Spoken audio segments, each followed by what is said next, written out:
ഭർത്താവുമായിട്ടുണ്ട്, ഇവർ തമ്മിൽ ഡിവോഴ്സ്ഡ് അല്ല എന്നാൽ സെപ്പറേറ്റഡ് ആണോ രീതിയിലൊക്കെ മാറി. പക്ഷെ അത് കഴിഞ്ഞപ്പം ഡിവോഴ്സിലേക്ക് പോയി. അപ്പം മക്കൾ ഈ ഭർത്താവിൻ്റെ കൂടെ പോയി. ഇവരെ സംബന്ധിച്ചോളം ഇവരതൊരു സത്യം പറഞ്ഞാൽ അവരൊരു ഡോൺ കെയർ ആയിട്ട് തന്നെ എടുത്തു. കാര്യം കഴിഞ്ഞാൽ മക്കൾ കൂടെ ഉണ്ടെങ്കിൽ പഠിക്കുന്ന കുട്ടികളാണ്, അവർക്കൊരു ബുദ്ധിമുട്ടാണ്. കാരണം ഈ ബിസിനസ്സും മക്കളെക്കൊക്കെ നോക്കാൻ അവർക്ക് അന്നേരം തോന്നിയില്ല. അവർ ബൈ ബൈ പറഞ്ഞു പോയി. ഈ സ്ത്രീയുടെ പേരിലായിരുന്നു ഈ വസ്തുവും കാര്യങ്ങളും ഉള്ളത് കാരണം ഈ ബിസിനസ് അവർ തുടർന്ന് ഏറ്റെടുത്ത് നടത്തി പോയിക്കൊണ്ടിരുന്നു. ഭർത്താവാണ് ഇതിന് വലിയായിട്ടൊന്നും ഡിമാൻഡ് ചെയ്യാൻ പോയില്ല. അദ്ദേഹം നോർമലി താല്പര്യമില്ല കൂടെ ജീവിക്കാനെങ്കിൽ വേണ്ട എന്നുള്ള രീതി തന്നെ മക്കളെയും കൂട്ടി അയാൾ വേറെ എങ്ങോട്ടോ പോയി. ഇവർക്ക് ഒരു പിടിയില്ല ഭർത്താവ് അവിടെ പോയത്.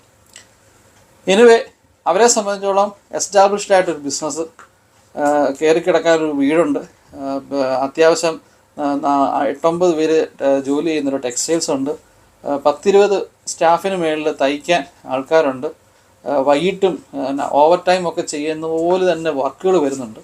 അപ്പം പിന്നെ ഈ തുണിത്തരങ്ങളൊക്കെ നേരത്തെ